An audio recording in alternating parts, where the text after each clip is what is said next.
ദൈവ തിരുനാമത്തിന് മഹത്വമുണ്ടാവട്ടെ. Bible reading പ്രോഗ്രാമിൽ സംബന്ധിക്കുന്ന ഏവർക്കും കർത്തൃനാമത്തിൽ സ്നേഹവന്ദനം. ഇന്ന് നമ്മൾ വായിക്കുകയും ധ്യാനിക്കുകയും ചെയ്യുന്നത് ഉൽപ്പത്തി പുസ്തകം 30-ാമത്തെ അധ്യായമാണ്. 29-ാം അധ്യായത്തിൽ ലാബാൻ യാക്കോബിനെ കബളിപ്പിച്ച് നമ്മൾ കണ്ടു.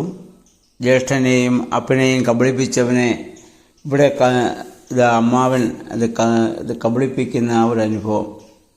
നിങ്ങൾ അളക്കുന്ന അളവിനാൽ നിങ്ങൾക്കും അളന്നു കിട്ടും എന്ന് കർത്താവ് പറഞ്ഞത് ഇവിടെ യാഥാർത്ഥ്യമായിട്ട് ഇവിടെ തീരുകയാണ്. അപ്പം അങ്ങനെ 2 ഭാര്യമാർ 14 വർഷം അതിനുവേണ്ടി ലാബാൻ അടിമവേല ചെയ്യുന്നത് പോലെ കഠിന പ്രയത്നം ചെയ്ത് യാക്കോബ് 2 മക്കളെ വിവാഹം കഴിച്ചു. ലേയെ അവന് താല്പര്യമില്ലായിരുന്നു. എങ്കിലും ലേയിലൂടെയാണ് മക്കളെ ആദ്യം യാക്കോബിന് ഇത് ലഭിക്കുന്നത്. അത് കഴിഞ്ഞപ്പോൾ റാഹേലിനെ തൻ്റെ സഹോദരിയോടെ അസൂയ തോന്നുന്നു, മക്കളെ ഇത് തനിക്ക് ലഭിക്കാത്തതിൽ. ആ കാലഘട്ടങ്ങളിൽ കുട്ടികൾ ജനിക്കാത്തത് സമൂഹത്തിലൊരു അപമാനമായിരുന്നു, അഥവാ ദൈവശിക്ഷയായോ ശാപമായോ അന്ന് സമൂഹം അതിനെ കണ്ടിരുന്നു. അത് ജാതികളിലുണ്ടായിരുന്ന ചില ചിന്താഗതികളായിരിക്കാം. അപ്പോൾ ആ ഒരു സ്വാധീനം ഇവർക്കും വന്നിട്ട് മക്കളില്ലാതെ ജീവിക്കുക എന്നുള്ളത് ശാപമായി അവർ ഇത് കണ്ടിരുന്നു. ഇതിൻ്റെ ഈ ഒരു സാമൂഹിക പശ്ചാത്തലത്തിൽ നിന്നായിരിക്കാം ഇസ്രായേൽ ജനത്തിനിടയിൽ ലിബറേറ്റ് മാരേജ് അഥവാ ദേവരധർമ്മം എന്ന സിസ്റ്റം ഉണ്ടായത്. അതായത് ഒരു പുരുഷൻ വിവാഹം കഴിച്ച് മക്കളില്ലാതെ മരിച്ചാൽ അവൻ്റെ സഹോദരൻ മരിച്ചവൻ്റെ ഭാര്യയിൽ മരിച്ചുപോയവൻ്റെ പേരിൽ മക്കളെ ജനിപ്പിക്കണം. അതിനാണ് ലിബറേറ്റ് മാരേജ് അഥവാ ദേവരധർമ്മം എന്ന് പറഞ്ഞു വന്നു. കാരണം മക്കളില്ലാതെ മരിക്കുന്നത് ശാപമാണ്, അല്ലെങ്കിൽ അത് ഭാഗ്യദോഷമാണ് എന്നുള്ള ഒരു ചിന്ത അവർക്കുണ്ടായിരുന്നത് കൊണ്ടാവാം അപ്രകാരമുള്ളൊരു സിസ്റ്റം അവരുടെ ഇടയിൽ വന്നത്. നമ്മുടെ കർത്താവും ഒരു ശാസ്ത്രി വന്ന് ചോദിക്കുന്നുണ്ടല്ലോ പുതിയ നിയമത്തിൽ, ഒരു പുരുഷൻ 7 സ്ത്രീകളെ വിവാഹം കഴിച്ചു, അവൾ പിന്നെ ദൈവരാജ്യത്തിൽ ആർക്ക് ഭാര്യയാകുമെന്നൊക്കെ ചോദിക്കുന്ന സംഭവത്തിന് മുമ്പ് നമ്മൾ ചിന്തിച്ചതാണ്. അപ്പോൾ കർത്താവ് പറഞ്ഞു, ദൈവരാജ്യത്തിൽ ആരും വിവാഹത്തിനെടുക്കുകയോ കൊടുക്കുകയോ ചെയ്യുന്നില്ല, എല്ലാവരും ദൈവദൂതന്മാരെ പോലെയാണ് എന്ന് പറഞ്ഞാൽ അവിടെ ജഡവികാരങ്ങളില്ല. ഇതൊക്കെ നമ്മൾ നേരത്തെ ചിന്തിച്ചതാണല്ലോ. അപ്പം എന്തായിരുന്നാലും ഇവരുടെ ആ സാമൂഹിക പശ്ചാത്തലത്തിൽ റാഹേലിന് വലിയ പ്രയാസമുണ്ടാവുകയും തനിക്ക് മക്കളെ ദൈവം നൽകാത്തതിനാൽ തൻ്റെ ദാസിയായിരുന്ന ബിൽഹായെ യാക്കോബിന് നൽകുകയും അവളിലൂടെ പിന്നെ മക്കൾ ജനിക്കുകയും ചെയ്യുന്നു. അത് കഴിഞ്ഞപ്പോൾ ലേയയ്ക്ക് വീണ്ടും മക്കളെ പ്രസവിക്കാത്ത സാഹചര്യം വരുന്നു. അപ്പോൾ അവൾ തൻ്റെ പരിചാരികയായിരുന്ന സിൽഫായെ യാക്കോബിന് നൽകുന്നു. നമ്മൾ ഇത് ചുരുക്കത്തിൽ ഈ അധ്യായം ഒരു പ്രസവ മത്സരം എന്ന് വേണമെങ്കിൽ നമുക്ക് പറയാം. ആ രീതിയിൽ 2 പേരും അങ്ങനെ മക്കളെ ജനിപ്പിക്കാനുള്ള ശ്രമം. ആ കാലങ്ങളിൽ കൂടുതൽ മക്കൾ ജനിക്കുന്നത് ഭാഗ്യമെന്ന് അവർ ഒരുപക്ഷെ കരുതിയിട്ടുണ്ടാവാം. സമൂഹത്തിൽ അവർക്ക് കൂടുതൽ അംഗീകാരം ആ കാലങ്ങളിൽ ചിലപ്പോൾ ലഭിച്ചിരിക്കാം. എന്നാൽ പുതിയ നിയമത്തിൽ അതൊന്നുമല്ല. മക്കളുണ്ടെങ്കിലും ഇല്ലെങ്കിലും ദൈവം മധ്യസ്ഥനായി ആരംഭിക്കുന്ന കുടുംബജീവിതം, മാരിറ്റൽ ഇൻറ്റിമസി, അതാണ് ഏറ്റവും അനുഗ്രഹമായി പുതിയ നിയമത്തിൽ നമുക്ക് കാണാൻ പറ്റുന്നത്.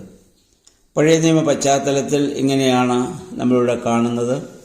അതിനൊരു 14-15 വാക്യങ്ങളൊക്കെ വരുമ്പോൾ ഒരു ദൂതായി പഴത്തെക്കുറിച്ച് ഒരു പരാമർശം ഇവിടെയുണ്ട്. ഗർഭധാരണത്തിന് സ്ത്രീകളെ ഏറെ സഹായിക്കുന്ന ഒരു പഴമാണ് ഈ ദൂതായി പഴമെന്ന് അങ്ങനെയുള്ള വ്യാഖ്യാനം കേട്ടിട്ടുണ്ട്. സയൻറ്റിഫിക്കായിട്ട് അതിന് എത്രമാത്രം അതിന് അടിസ്ഥാനമുണ്ട് എന്ന് അറിഞ്ഞുകൂടാ. എന്തായിരുന്നാലും ആ ദൂതായി പഴത്തിൻ്റെ പേരിൽ പോലും അവർ തമ്മിൽ അങ്ങോട്ടും ഇങ്ങോട്ടും ഒക്കെ ഒരു കിടമത്സരം നടക്കുന്നതായി നമ്മൾ കാണുന്നുണ്ട്. അങ്ങനെ ലേയിൽ നിന്ന് 6 ആൺമക്കളും അല്ലെങ്കിൽ ഒരു പെൺമകളെയും അവൾക്ക് ലഭിച്ചു. അല്ലെങ്കിൽ യാക്കോബിൻ്റെ മക്കളായി അദ്ദേഹത്തിന് അവിടെ ലഭിക്കാൻ കാരണമായിട്ട് തീർന്നിട്ടുണ്ട്. ബാക്കിയുള്ള മക്കളെ ഇവിടെ റാഹേൽ നിന്ന് ജനിക്കുന്നു. റാഹേൽ നിന്ന് ഇവിടെ അവസാനം ലഭിക്കുന്ന ഒരു മകൻ്റെ പേര് പറയുന്നു ജോസഫാണ്. അപ്പം അങ്ങനെ 11 മക്കൾ, ഇപ്പോൾ 11 ആൺമക്കളും ഒരു പെൺമകളും ഇപ്പോൾ യാക്കോബിനുണ്ട്. അപ്പം അത് കഴിഞ്ഞപ്പോൾ യാക്കോബ് അമ്മാവനായ ലാബാനോട് പറയുന്നുണ്ട്, ഇത്രയും വർഷം ഞാൻ നിനക്ക് വേണ്ടി അധ്വാനിച്ചു, ഇനി എൻ്റെ സ്വന്തം ഭവനത്തിന് വേണ്ടി ഇനി എനിക്ക് ചിന്തിക്കണം, എനിക്ക് അധ്വാനിക്കണം. ഞാൻ വന്നപ്പോൾ നിനക്ക് വളരെ കുറച്ച് ആടുമാടുകളെ ഉണ്ടായിരുന്നുള്ളൂ. ഞാൻ കഠിനാധ്വാനം ചെയ്ത് ഏറെ ആടുകൾ സമ്പത്ത് ഇപ്പോൾ നിനക്ക് ലഭിക്കുകയുണ്ടായി. അതുകൊണ്ട് നീ എനിക്കുള്ള ഷെയർ തന്ന് എന്നെ പറഞ്ഞു വിടണം എന്ന് പറഞ്ഞു. അപ്പോൾ ലാബാൻ യാക്കോബിനോട് പറയുന്നൊരു ഭാഗം 25-27 വാക്യങ്ങൾ നമ്മൾ വായിക്കുന്നുണ്ട്. ഗരാരിലെ രാജാവായ അബീമേലെക്ക് അബ്രാഹാമിനോട് പറഞ്ഞതുപോലെ തന്നെ ലാബാൻ ഇപ്പോൾ അബ്രാഹാം പോട്ടെ യാക്കോബിനോട് പറഞ്ഞതുപോലെ തന്നെ ലാബാൻ ഇപ്പോൾ യാക്കോബിനോട് പറയുന്നു. ഗരാരിലെ രാജാവ് അബീമേലെക്ക് അന്ന് അബ്രാഹാമിനോട് പറഞ്ഞു, നിന്റെ കൂടെ ദൈവമുണ്ടെന്ന് ഞങ്ങൾ മനസ്സിലാക്കുന്നു. ഇതന്നെ ഇപ്പോൾ ലാബാൻ യാക്കോബിനോട് പറയുന്നു, നിന്റെ കൂടെ ദൈവമുണ്ട് എന്ന് ഞാൻ മനസ്സിലാക്കുന്നു, അതുകൊണ്ട് നീ എന്നെ വിട്ടു പോവരുത്. പ്രിയമുള്ളവരെ, നമ്മുടെ ജീവിത സാഹചര്യത്തിൽ നമ്മൾ എപ്രകാരം മറ്റുള്ളവരോട് നമ്മൾ സഹകരിക്കുകയും ഇടപെടുകയും ചെയ്യുന്നുവോ അപ്പോഴാണ് മറ്റുള്ളവർ നമ്മളെക്കുറിച്ച് ദൈവമുള്ള മനുഷ്യരെന്ന് നമ്മളെക്കുറിച്ച് സാക്ഷ്യം പറയാനായിട്ട് സാധിക്കുന്നത്.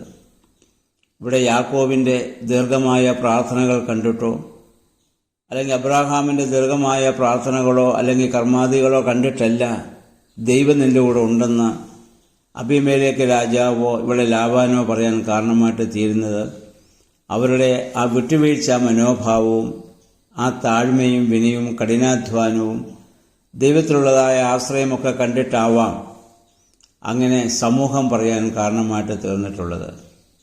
നമ്മളെക്കുറിച്ച് ഇങ്ങനെ സമൂഹം പറയാൻ കാരണമാകുമോ? നമ്മൾ ദൈവമുള്ളവരാണ് എന്ന് സമൂഹം നമ്മളോട് പറയത്തക്കവണ്ണം മറ്റുള്ളവരോട് സ്നേഹവും കരുതലും ജാതിമത ഭേദമന്യേ എല്ലാവരെയും സ്നേഹിക്കുവാനും കരുതാനും നമുക്ക് സാധിക്കണം. അപ്പോഴാണ് നമ്മൾ ദൈവമുള്ളവരായിട്ട് തീരുന്നതെന്ന കാര്യം നമ്മൾ പ്രത്യേകമായിട്ട് ഓർക്കുക. എന്നിട്ട് ലാബാൻ വളരെ കച്ചവടക്കണ്ണോടുകൂടി അദ്ദേഹം ഇവിടെ യാക്കോബിനോട് പറയുന്നത്, നീ പോവരുത്, നീ വീണ്ടും ഇവിടെ താമസിക്കണം, നിൻ്റെ കൂടെ ദൈവമുണ്ടെന്നൊക്കെ പറഞ്ഞ് യാക്കോബിനെ ഒരു പക്ഷേ പൊടുത്താൻ ശ്രമിക്കുന്നത് തൻ്റെ സമ്പത്തിനെ മുന്നിൽ കണ്ടുകൊണ്ടുള്ള ഒരു തന്ത്രമായിരിക്കാം. എന്തായിരുന്നാലും യാക്കോബ് അവിടെ ഒരു തീരുമാനമെടുക്കുകയാണ്, ഒരു ഉറച്ച തീരുമാനം അവിടെ എടുത്തു, എനിക്ക് പോകണം, അതുകൊണ്ട് ആടുമാടുകളിൽ നിനക്കിഷ്ടമുള്ളതൊക്കെ നീ എടുത്തുകൊള്ളുക. അപ്പം അങ്ങനെ വന്നപ്പം ലാബാൻ ഒരു കാര്യം യാക്കോബിനെ പറയുന്നുണ്ട്.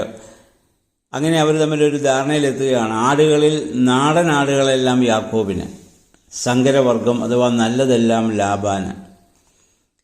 അപ്പോൾ ലാബാൻ അത് സന്തോഷമായി അങ്ങനെ അപ്രകാരമുള്ള ഒരു പങ്കുവയ്ക്കൽ ലാബാനെ സന്തോഷിപ്പിച്ചു. അപ്പോൾ പിന്നെ യാക്കോബിന് ആരോഗ്യമില്ലാത്ത വെറും നാടൻ ആടുകൾ മാത്രമാണ് ഇത്രയും വർഷം വേല ചെയ്തിട്ട് ഇപ്പോൾ യാക്കോബിനുള്ളത്. പക്ഷേ യാക്കോബ് അവിടെ ഒരു ബുദ്ധി കണ്ടുപിടിക്കുന്നുണ്ട്.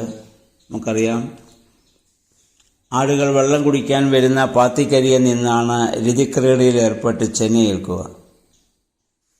യാക്കോബ് അവിടെ എന്തു ചെയ്തു?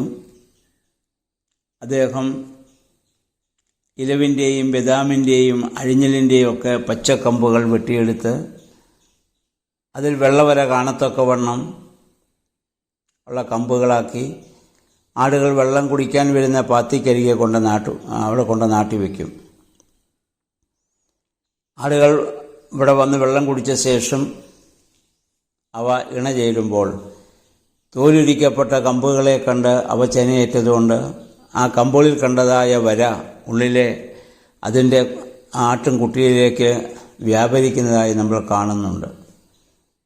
ഇത് ആ കാലത്തൊരു പക്ഷേ ആ സമൂഹത്തിലുണ്ടായിരുന്ന ഒരു രീതി ആയിരുന്നിരിക്കാം. എന്തായിരുന്നാലും യാക്കോബ് ഈ തന്ത്രം ഇവിടെ ഉപയോഗിച്ചു. അപ്പോൾ നമ്മൾ വായിക്കുന്നുണ്ട്, ബലമുള്ള ആടുകൾ, കൊഴുത്ത ആടുകൾ ഇണ ചേരുമ്പോൾ യാക്കോബ് ഇത് ചെയ്തത്.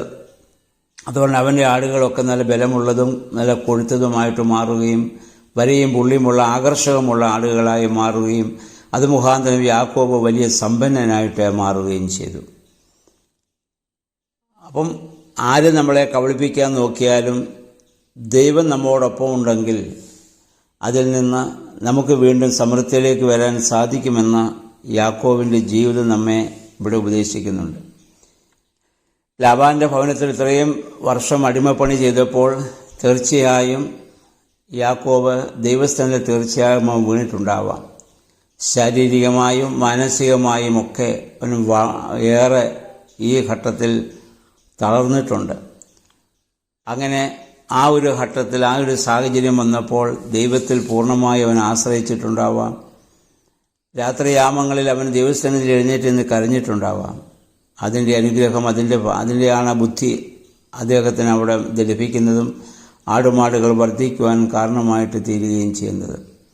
മാനുഷിക ബലഹീനതയാലും സാഹചര്യ സമ്മർദ്ദങ്ങളാലും നമ്മളും പലപ്പോഴും പല അബദ്ധങ്ങളിൽ അല്ലെങ്കിൽ ചില വീഴ്ചകളൊക്കെ നമ്മുടെ ജീവിതത്തിൽ സംഭവിച്ചാൽ പോലും അതിനെ ഓർത്ത് പശ്ചാത്തപിക്കുകയും ദൈവസ്ഥാനത്തിൽ നമ്മെ തന്നെ പൂർണ്ണമായി സമർപ്പിക്കുകയും ചെയ്യുമെങ്കിൽ ദൈവം നമ്മിലൂടെ അത്ഭുതങ്ങളെ പ്രവർത്തിക്കുന്നവനാണ്.